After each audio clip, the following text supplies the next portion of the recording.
Welcome back to the organic chemistry of 11th standard. So we are studying the basic concepts in organic chemistry and techniques. Now after studying the detection of the elements in the organic compounds, we shall go for the estimation of the elements. Estimation of elements. So we know that organic compounds may contain various other elements like nitrogen, sulfur, halogene, etc. along with the carbon, hydrogen and oxygen. So first let us go for the estimation of carbon and hydrogen.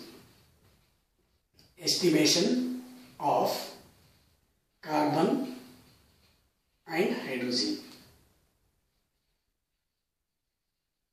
In this estimation of the carbon and hydrogen, the method that is used in the estimation is called Liebig's method. Liebig's method. In this one, the principle is a known mass of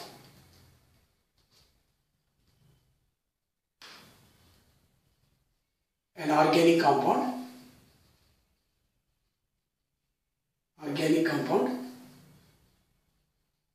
is heated with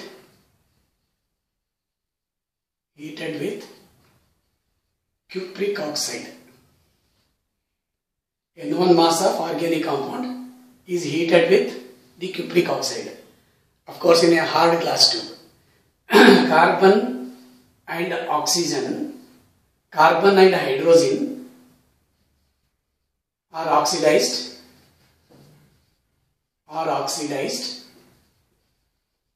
to CO2 and H2O. Here, a known mass of an organic compound is heated with cupric oxide. We have to use a stream of air or oxygen which is free from carbon dioxide. It is because the carbon dioxide that is present in the air may interfere in the calculations. That's why the air or oxygen to be used in the heating process should be free from carbon dioxide. So carbon is oxidized to carbon dioxide and hydrogen is oxidized to water. The gases are passed through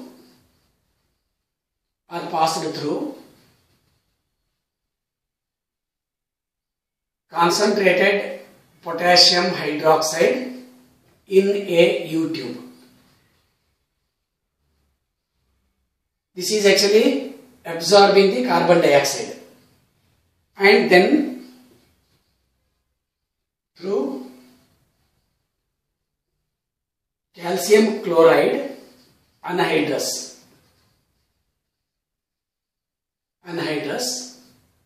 in another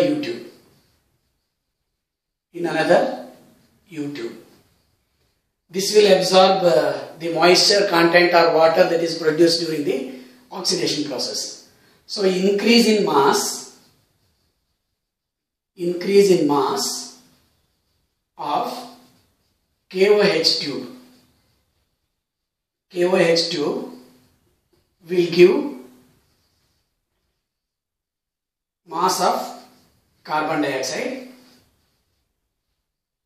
So because of the absorption of the carbon dioxide by the potassium hydroxide, there will be an increase in the mass. So this increase in the mass of KOH2 will give the mass of carbon dioxide, and that in calcium chloride tube, that in CaCl2 tube will give mass of water produced.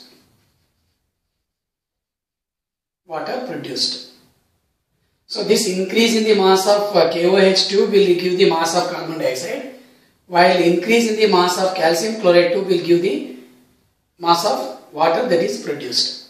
So from the mass of the compound that is taken and mass of water as well as carbon dioxide, we can calculate the percentage of the carbon. So from these masses, percentage of carbon and hydrogen can be calculated.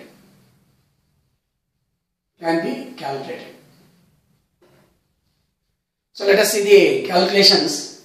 Percentage of carbon is equal to 12 by 44 into mass of carbon dioxide produced divided by mass of compound taken.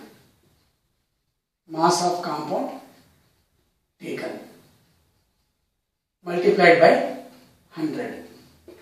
So to give explanation for this calculation, when you take this 44 grams of carbon dioxide, 44 grams of carbon dioxide will contain 12 grams of carbon. Therefore, this much mass of the carbon dioxide that is produced, that is increase in the potassium hydroxide tube, increase in the mass of potassium hydroxide tube will give the mass of carbon dioxide produced. Therefore, let us say this is x grams. If x grams of carbon dioxide is considered, how much it will contain? It is 12 by 44 into x. 12 divided by 44 into x, where x is mass of the carbon dioxide that is produced. This much is present in this much amount of the compound. Let us say this is W grams. So, W grams of compound contains 12 by 44 into x grams of carbon. Therefore, 100 grams of compound will contain 100 into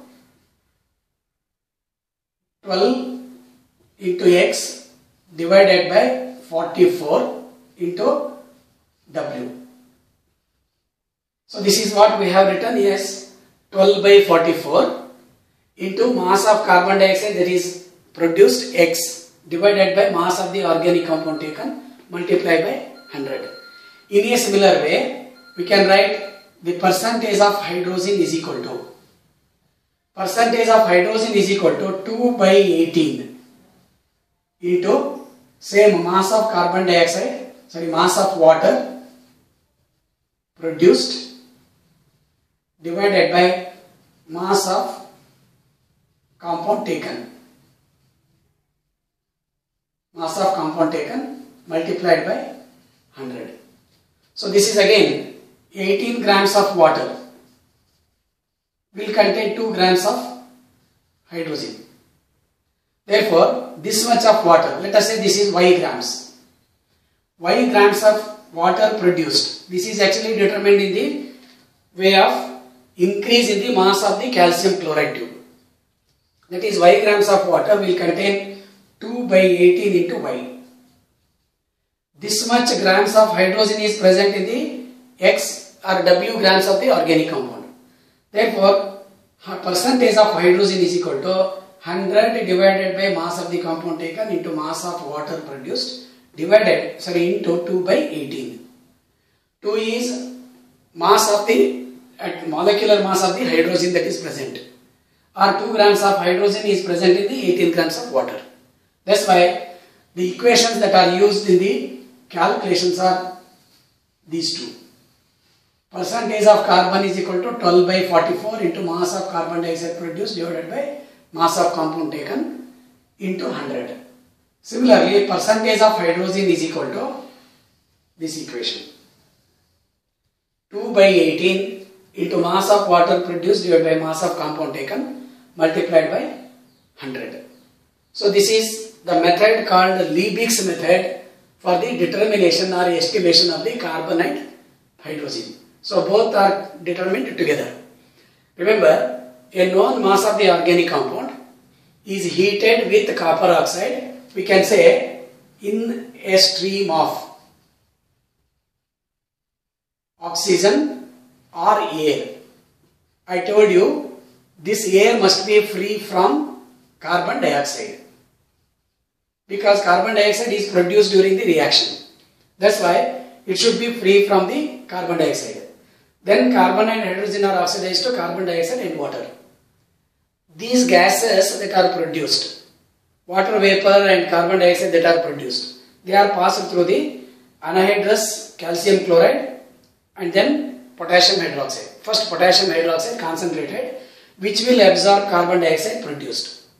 Therefore, there will be an increase in the mass of the potassium hydroxide. This will give the mass of carbon dioxide that is produced. Similarly, with increase in the mass of the calcium chloride too, we can determine the mass of water. From this mass of water produced, we can calculate the percentage of hydrogen. So this is about the method for the determination of the or estimation of the carbon and hydrogen. For the other elements, we shall see in the next video. Thank you.